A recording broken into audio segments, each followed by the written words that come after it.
Today, we will learn how to do color matching in Adobe Photoshop. Let's get started.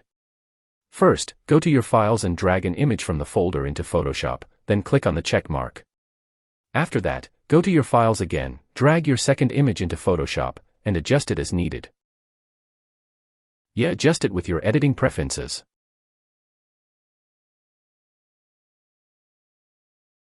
Click the check mark for this image as well. Next, go to the top right corner, select, and choose Subject. In a few seconds, Photoshop will select the subject of your image.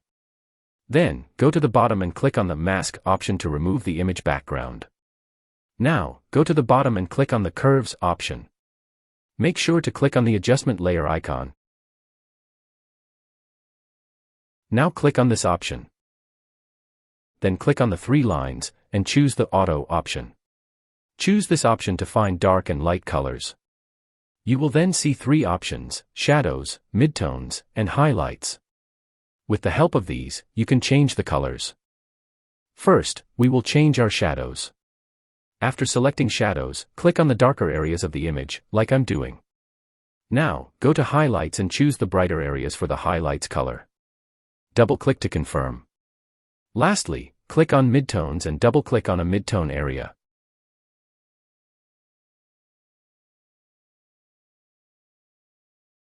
Our work is almost done here. Click OK. Then go to the bottom again and choose the Color Lookup option.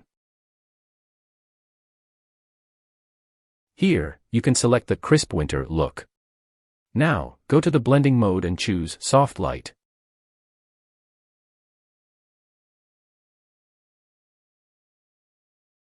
Finally, decrease the opacity to 32%.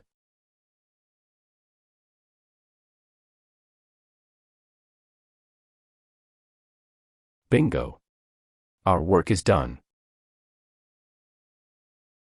Now, go to File and export the image as a PNG file. Here is our final look. If you like my tutorial, please like my video, share it with your friends and family, and don't forget to subscribe to my channel. Bye.